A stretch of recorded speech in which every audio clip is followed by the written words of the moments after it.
ताहिरा ने पास के बर्थ पर सोए अपने पति को देखा और एक लंबी सांस खींचकर करवट बदल ली। कंबल से ढकी रहमान अली की ऊंची तोंद गाड़ी के झकोलों से रह रहकर कांप रही थी। अभी 3 घंटे और थे। ताहिरा ने अपनी नाजुक कलाई में बंधी हीरे की जगमगाती घड़ी को कोसा। कमबख्त कितनी देर में घंटी बजा रही थी। रात भर एक आंख भी नहीं लगी थी उसकी। पास के बर्थ में उसका पति और नीचे के बर्थ में उसकी बेटी सलमा दोनों नींद में बेखबर बेहोश पड़े थे। ताहिरा घबरा कर बैठ गई। क्यों आ गई थी वह पति के कहने में? 100 बहाने बना सकती थी। जो घाव समय और विस्मृति ने पूरा कर दिया था, उसी पर उसने स्वयं ही नश्तर रख दिया। अब भुगतने के सिवा और चारा ही क्या था? स्टेशन आ ही गया था। ताहिरा ने काला रेशमी बुर्का खींच लिया। दामी सूटकेस, नए बिस्तरबंद, एयरबैग, चांदी की सुराही उतरवाकर रहमान अली ने हाथ पकड़कर ताहिरा को ऐसे संभलकर अंदाज से उतारा जैसे वह कांच की गुड़िया हो, तनिक सा धक्का लगने पर टूटकर बिखर जाएगी। सलमा पहले ही कूदकर उतर चुकी थी। दूर से भागते हाँफते हाथ में काली टोपी पकड़े एक नाटे से आदमी ने लपक कर रहमान अली को गले से लगाया और गोद में लेकर हवा में उठा लिया। उन दोनों की आंखों से आंसू बह रहे थे। तो यही मामू बित्ते हैं, ताहिरा ने मन ही मन सोचा, और वो थे भी बित्ते ही भर के। बिटिया को देखकर मामू ने झट गले से लगा लिया। बिल्कुल इस्मत है रहमान, वे सलमा का माथा चूम चूम कर कहे जा रहे थे। वही चेहरा मोहरा, वही नैन नक्श। इस्मत नहीं रही तो खुदा ने दूसरी इस्मत भेज दी। ताहिरा पत्थर की सी मूरत बनी चुप खड़ी थी। उसके दिल पर जो दहकते अंगारे दहक रहे थे, उन्हें कौन देख सकता था? वही स्टेशन, वही कनेर का पेड़। 15 साल में इस छोटे से स्टेशन को भी क्या कोई नहीं बदल सका? मामू बोले, चलो बेटी, बाहर कार खड़ी है। जिला तो छोटा है, पर अल्ताफ की पहली पोस्टिंग यही हुई। इंशाअल्लाह अब कोई बड़ा शहर मिलेगा। मामू के इकलौते बेटे अल्ताफ की शादी में रहमान अली पाकिस्तान से आया था। अल्ताफ को पुलिस कप्तान बनकर भी क्या इसी शहर में आना था? ताहिरा फिर मन ही मन कुढ़ी। घर पहुंचे तो बूढ़ी नानी खुशी से पागल सी हो गई। बार बार रहमान अली को गले लगाकर चूमती थीं और सलमा को देखकर ताहिरा को देखना भूल गई। या अल्लाह, यह क्या तेरी कुदरत! इस्मत को ही फिर भेज दिया। दोनों बहुएं भी बोल उठीं। सच अम्मी जान, बिल्कुल इस्मत आपा है, पर बहू का मुंह भी तो देखिए। लीजिए, ये रही अशरफी। और झट अशरफी थमाकर ननिया सास ने ताहिरा का बुर्का उतार दिया। अल्लाह, चांद का टुकड़ा है, नन्ही नजमा देखो, सोने का दिया जला धरा है। ताहिरा ने लज्जा से सिर झुका लिया। 15 साल में वह पहली बार ससुराल आई थी। बड़ी मुश्किल से वीसा मिला था। 3 दिन रहकर फिर पाकिस्तान चली जाएगी।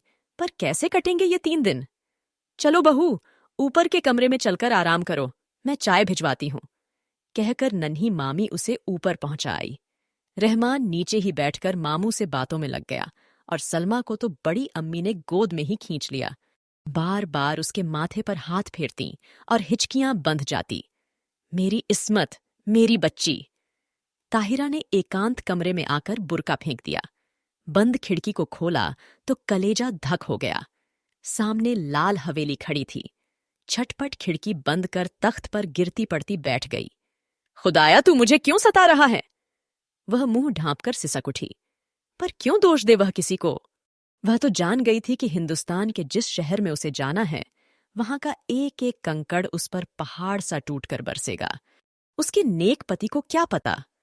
भोला रहमान अली, जिसकी पवित्र आंखों में ताहिरा के प्रति प्रेम की गंगा छलकती, जिसने उसे पालतू हिरणी सा बनाकर अपनी बेड़ियों से बांध लिया था, उस रहमान अली से क्या कहती?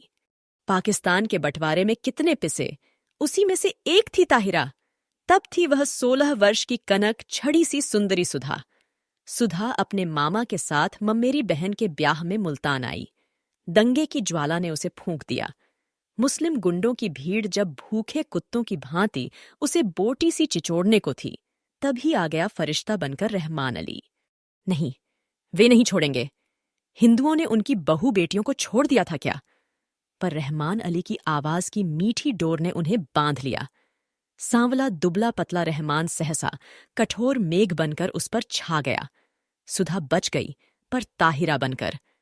रहमान की जवान बीवी को भी दिल्ली में ऐसे ही पीस दिया था। वह जान बचाकर भाग आया था, बूझा और घायल दिल लेकर। सुधा ने बहुत सोचा समझा और रहमान ने भी दलीलें कीं पर पशेमान हो गया। हार कर किसी ने एक दूसरे पर बीती बिना सुने ही मजबूरियों से समझौता कर लिया। ताहिरा उदास होती तो रहमान अली आसमान से तारे तोड़ लाता, वह हंसती तो वह कुर्बान हो जाता। 1 साल बाद बेटी पैदा हुई तो रहा सहा मैल भी धुलकर रह गया। अब ताहिरा उसकी बेटी की माँ थी, उसकी किस्मत का बुलंद सितारा। पहले कराची में छोटी सी बजाजी की दुकान थी, अब वह सबसे बड़े डिपार्टमेंटल स्टोर का मालिक था। 10-10 सुंदरी एंग्लो इंडियन छोकरियां उसके इशारों पर नाचती, धड़ाधड़ अमरीकी नायलॉन और डेकरॉन बेचती। दुबला पतला रहमान हवा भरे रबर के खिलौने सा फूलने लगा, तोंद बढ़ गई, गर्दन ऐंठ कर शानदार अकड़ से ऊंची उठ गई, सीना तन गया, आवाज में खुद ब खुद एक अमरीकी डॉल आ गया। पर नीलम पुखराज से जड़ी, हीरे से चमकती दमकती ताहिरा, शीशम के हाथी दांत जड़े छप्पर खट पर अब भी बेचैन करवटें ही बदलती। मार्च की जाड़े से दामन छुड़वाती हल्की गर्मी की उमस लिए पाकिस्तानी दोपहरिया में पानी से निकली मछली सी तड़फड़ा उठती। मस्ती भरे होली के दिन, जो अब उसकी पाकिस्तानी जिंदगी में कभी नहीं आएंगे, गुलाबी मलमल की वह चुनरी उसे अभी भी याद है। अम्मा ने हल्का सा घोटा टांक दिया था। हाथ में मोटी सी पुस्तक लिए उसका तरुण पति कुछ पढ़ रहा था।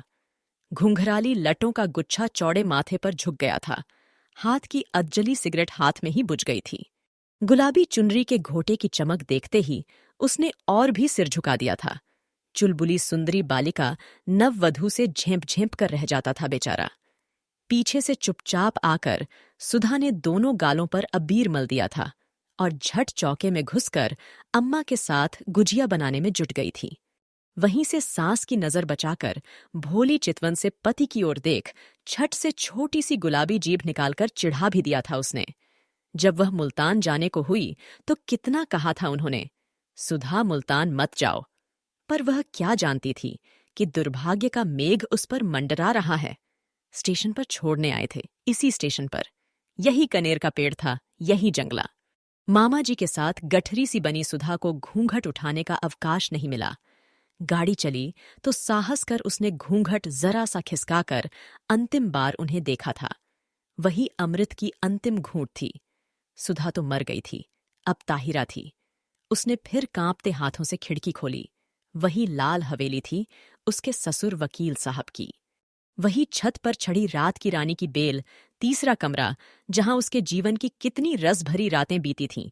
न जाने क्या कर रहे होंगे, शादी कर ली होगी, क्या पता बच्चों से खेल रहे हों।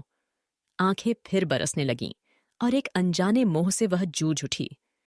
दोस्तों, ऐसे और भी इंटरेस्टिंग कहानियों के लिए मेरे चैनल को सब्सक्राइब करना मत भूलिएगा। तो आइए अब आगे सुनते हैं। ताहिरा, अरे कहाँ हो? रहमान अली का स्वर आया और हड़बड़ाकर आंखें पोंछ ताहिरा बिस्तर बंद खोलने लगी। रहमान अली ने गीली आंखें देखीं तो घुटना टेक कर उसके पास बैठ गया। बीवी, क्या बात हो गई? सिर तो नहीं दुख रहा है? चलो चलो, लेटो चलकर। कितनी बार समझाया है कि यह सब काम मत किया करो, पर सुनता कौन है? बैठो कुर्सी पर, मैं बिस्तर खोलता हूं। मखमली गद्दे पर रेशमी चादर बिछाकर रहमान अली ने ताहिरा को लिटा दिया और शरबत लेने चला गया। सलमा आकर सिर दबाने लगी। बड़ी अम्मा ने आकर कहा, नजर लग गई है, और क्या? नहीं, नज़मा ने दहकते अंगारों पर चून और मिर्च से नजर उतारी। किसी ने कहा, दिल का दौरा पड़ गया, आंवले का मुरब्बा छटाकर देखो। लाड और दुलार की थपकियां देकर सब चले गए। पास में लेटा रहमान अली खर्राटे भरने लगा तो दबे पैरों वह फिर खिड़की पर जा खड़ी हुई। बहुत दिन से प्यासे को जैसे ठंडे पानी की झील मिल गई थी। पानी पी पीकर भी प्यास नहीं बुझ रही थी। तीसरी मंजिल पर रोशनी जल रही थी। उस घर में रात का खाना देर से ही निबटता था। फिर खाने के बाद दूध पीने की भी तो उन्हें आदत थी। इतने साल गुजर गए, फिर भी उनकी एक एक आदत उसे दो के पहाड़े की तरह जुबानी याद थी। सुधा, सुधा कहाँ है तू? उसका हृदय उसे स्वयं धिक्कार उठा। तूने अपना गला क्यों नहीं घोंट दिया? तू मर क्यों नहीं गई कुएं में कूदकर? क्या पाकिस्तान के कुएं सूख गए थे? तूने धर्म छोड़ा पर संस्कार रह गए, प्रेम की धारा मोड़ दी पर बेड़ी नहीं कटी। हर तीज, होली, दिवाली तेरे कलेजे पर भाला भोंक कर निकल जाती है। हर ईद तुझे खुशी से क्यों नहीं भर देती? आज सामने तेरे ससुराल की हवेली है, जा उनके चरणों में गिरकर अपने पाप धो ले। ताहिरा ने सिसकियां रोकने को दुपट्टा मुंह में दबा लिया। रहमान अली ने करवट बदली और पलंग चरमराया। दबे पैर रखती ताहिरा फिर लेट गई। सुबह उठी तो शहनाइयां बज रही थीं। रेशमी रंग बिरंगी गरारा कमीज, अबरखी चमकते दुपट्टे, हिना और मोतिया की गमक से पूरा घर मह मह कर रहा था। पुलिस बैंड तैयार था, खाकी वर्दियां और लाल तुर्रम के साफे सूरज की किरणों से चमक रहे थे। बारात में घर की सब औरतें भी जाएंगी। एक बस में रेशमी चादर तान कर पर्दा खींच दिया गया था। लड़कियां बड़ी बड़ी सुरमेदार आंखों से नशा सा बिखेरती एक दूसरे पर गिरती पड़ती बस पर चढ़ रही थीं। बड़ी बुढ़ियां पानदान समेटकर बड़े इत्मीनान से बैठने जा रही थीं और पीछे पीछे ताहिरा काला बुर्का ओढ़कर ऐसी गुमसुम चली जा रही थी जैसे सुध बुध खो बैठी हो। ऐसी ही एक सांझ को वह भी दुल्हन बनकर इसी शहर आई थी, बस में सिमटी सिमटाई लाल चुनर से ढकी। आज था स्याह बुर्का, जिसने उसका चेहरा ही नहीं, पूरी पिछली जिंदगी अंधेरे में डुबाकर रखती थी। अरे, किसी ने वकील साहब के यहां बुलवा भेजा या नहीं? बड़ी अम्मी बोली और ताहिरा के दिल पर नश्तर फिरा। दे दिया अम्मी, मामू जान बोले। उनकी तबीयत ठीक नहीं है, इसी से नहीं आए। बड़े नेक आदमी हैं। बड़ी अम्मी ने डिबिया खोलकर पान मुंह में भरा, फिर छाली की चुटकी निकाली और बोली, शहर के सबसे नामी वकील के बेटे हैं, पर आस न औलाद। सुना, एक बीवी दंगे में मर गई तो फिर घर ही नहीं बसाया। बड़ी धूमधाम से ब्याह हुआ, चांद सी दुल्हन आई। शाम को पिक्चर का प्रोग्राम बना। नया जोड़ा, बड़ी अम्मी, लड़कियां, यहां तक कि घर की नौकरानियां भी बन ठनकर तैयार हो गई। पर ताहिरा नहीं गई, उसका सिर दुख रहा था। बेसिर पैर के मोहब्बत के गाने सुनने की ताकत उसमें नहीं थी। अकेले अंधेरे कमरे में वह चुपचाप पड़ी रहना चाहती थी। हिंदुस्तान, प्यारे हिंदुस्तान की आखिरी सांझ। जब सब चले गए तो तेज बत्ती जलाकर वह आदमकद आईने के सामने खड़ी हो गई। समय और भाग्य का अत्याचार भी उसका अलौकिक सौंदर्य नहीं लूट सका। वह बड़ी बड़ी आंखें, गोरा रंग और संगमरमर सी सफेद देह, कौन कहेगा वह एक जवान बेटी की मां है। कहीं पर भी उसके पुष्ट यौवन ने समय से मुंह की नहीं खाई थी। कल वह सुबह 4 बजे चली जाएगी। जिस देवता ने उसके लिए सर्वस्व त्याग कर वैरागी का वेश धर लिया है, क्या एक बार भी उसके दर्शन नहीं मिलेंगे? किसी शैतान नटखट बालक की भांति उसकी आंखें चमकने लगीं। झटपट बुर्का ओढ़ वह बाहर निकल आई। पैरों में बिजली की गति आ गई, पर हवेली के पास आकर वह पसीना पसीना हो गई। पिछवाड़े की सीढ़ियां उसे याद थीं, जो ठीक उनके कमरे की छोटी खिड़की के पास अकर ही रुकती थीं। एक एक पैर 10 मन का हो गया। कलेजा फट फट कर मुंह को आ गया। पर अब वह ताहिरा नहीं थी। वह 16 वर्ष पूर्व की चंचल बालिका नववधू सुधा थी, जो सांस की नजर बचाकर तरुण पति के गालों पर अबीर मलने जा रही थी। मिलन के उन अमूल्य क्षणों में सैयद वंश के रहमान अली का अस्तित्व मिट गया था। आखिरी सीढ़ी आई, सांस रोककर आंखें मूंद वह मनाने लगी, हे बिल्वेश्वर महादेव, तुम्हारे चरणों में यह हीरे की अंगूठी चढ़ाऊंगी। एक बार उन्हें दिखा दो, पर वे मुझे न देखें। बहुत दिन बाद भक्त भगवान का स्मरण किया था, कैसे न सुनते। आंसुओं से अंधी ने देवता को देख लिया। वही गंभीर मुद्रा, वही लट्ठे का इकबर्रा पाजामा और मलमल का कुर्ता। मेज पर अभागिन सुधा की तस्वीर थी, जो गौने पर बड़े भैया ने खींची थी। जी भरकर देख पगली और भाग जा, भाग ताहिरा, भाग। उसके कानों में जैसे स्वयं भोलानाथ गरजे। सुधा फिर डूब गई। ताहिरा जगी। सब सिनेमा से लौटने को होंगे। अंतिम बार आंखों ही आंखों में देवता की चरण धूलि लेकर वह लौटी और बिल्वेश्वर महादेव के निर्जन देवालय की ओर भागी। न जाने कितनी मनौतियां मांगी थीं इसी देहरी पर। सिर पटककर वह लौट गई। आंचल पसार कर उसने आखिरी मनौती मांगी, हे भोलेनाथ, उन्हें सुखी रखना, उनके पैरों में कांटा भी न गड़े। हीरे की अंगूठी उतारकर चढ़ा दी और भागती हांफती घर पहुंची। रहमान अली ने आते ही उसका पीला चेहरा देखा तो नब्ज पकड़ ली।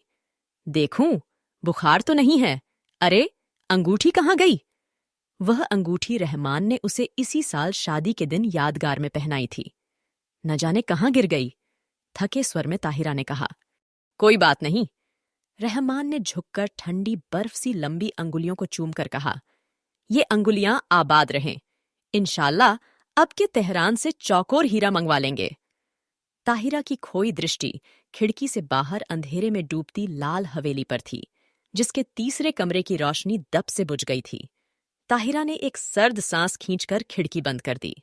लाल हवेली अंधेरे में गले तक डूब चुकी थी। दोस्तों, शिवानी जी की यह कहानी यहीं खत्म होती है। और भी इंटरेस्टिंग कहानियों के लिए मेरे चैनल को लाइक और सब्सक्राइब करना मत भूलिएगा। सुनने के लिए धन्यवाद।